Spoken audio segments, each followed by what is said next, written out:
Alright, what is up, boys? In today's video, I'm going to be showing you how to get better at piece control. Alright, so first step is I'm going to show you some maps that are really good, and then I'm going to give you some tips. First, you're going to want to go to this map. You can see it at the top, and drop everything. All I want in your loadout right now is a shotgun and some clusters. Because one thing that people do a lot is they try to shoot with their AR in piece control, and that is not what you want. Right, so the first thing that you're going to want to do is try to do 10 of these in a row. Speed edit. So you place a wall and do this little circular edit, because this one is one of the harder ones.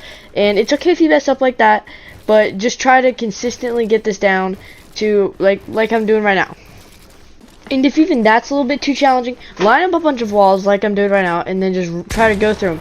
Just walk in speed. Doesn't matter. I don't know why I'm shooting right here, but doesn't matter. Just keep going through them. And in this one, even if you can't do this one, just try to do the edit. Just try to do an edit slowly. Just any edit. And I can almost guarantee you that by the end of this video, you're going to probably be able to do something similar to this. Doesn't matter how slow, but you'll be able to do some pretty crazy edit courses. So make sure that you guys watch the end and subscribe for more tutorial videos. Alright, so our next tip is going to be the window edit. So right here, this is a perfect example. But don't you see how I'm standing? You never want to stand like that. You're too far back, and it's going to reduce the amount of damage you're able to do, and you're easier to hit. So you're gonna want to stand on the left or right side of the window, so you're a smaller target, and you're able to hit them. One of the biggest reasons that I am good at piece control, I would say I'm good, because I've only been playing build for 2 seasons. But anyway, so you wanna always have a cone in your box. Whenever you're box fighting, always have a cone, because I can always have it like this, and then if someone's right there, I can instantly reset it, and it'll go down, and then I can just pump them in the face like that. But then I can rebuild my cone, let's say if I get hit low, or if they build some edit that I know that they're going to be able to hit me with. Alright, so there's a rift to go out there, and this is another one of the best edits. You're going to want to have the side edit. So you're going to want to be able to always have this edit. Don't you see how there's that corner edit? You always want to be able to do that and then reset. Constantly practice this. You can literally go into anything, any mode, and just practice doing the little corner edit, pumping, and then resetting. The reset button is the most important thing ever, because you don't want to have to re-click all those buttons, because that wastes valuable time that you can get hit from.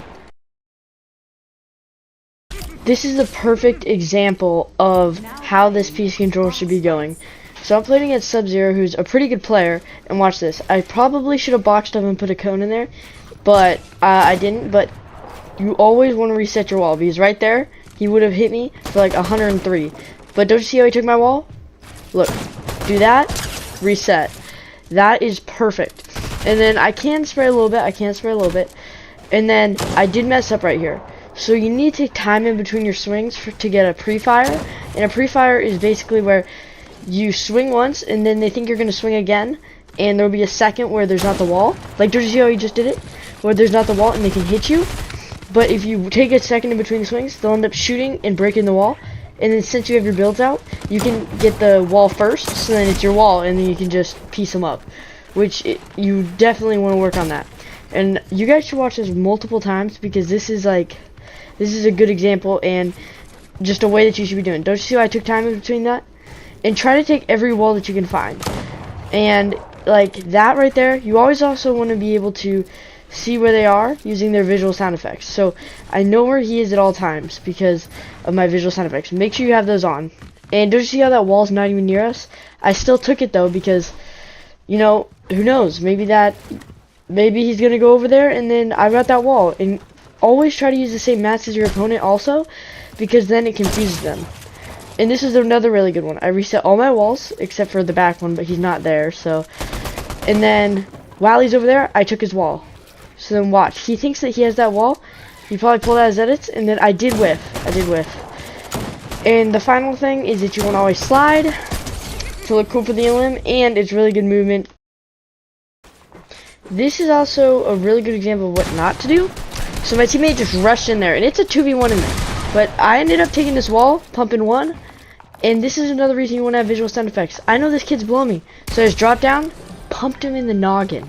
But anyway, yeah, this is a really good map that you always want to use. Piece control 2v2s or 1v1s. 2v2s I would recommend because hopefully you get a bad teammate, or if you know someone's bad, just play with them so that you can practice trying to clutch with 2 people, because clutching is a huge part of piece control. And right here, this is another really good map, Go Goated. This one is good because it's actually hard to do piece control, which will really get you, because a lot of these kids are just spraying through builds, which this is really helpful for getting you used to those kids that just spray through your builds and how to control it. Like right here, this kid's just straight up spraying with the double. Like I don't even understand why. He's literally one shot. But yeah, and don't you see I'm almost always boxing up, or I'm trying to take every wall that I can, and that was the perfect example of movement right there. That jump behind him where you can't see me and I can just hit him in the dome was perfect. And that is the end of the video. Thank you boys so much for watching. Make sure you guys use these tips. Please subscribe. I'm trying to get to 300. We're almost there, so just please subscribe. It's that simple. But thank you boys so much for watching. Please subscribe, and I'll see you in the next video.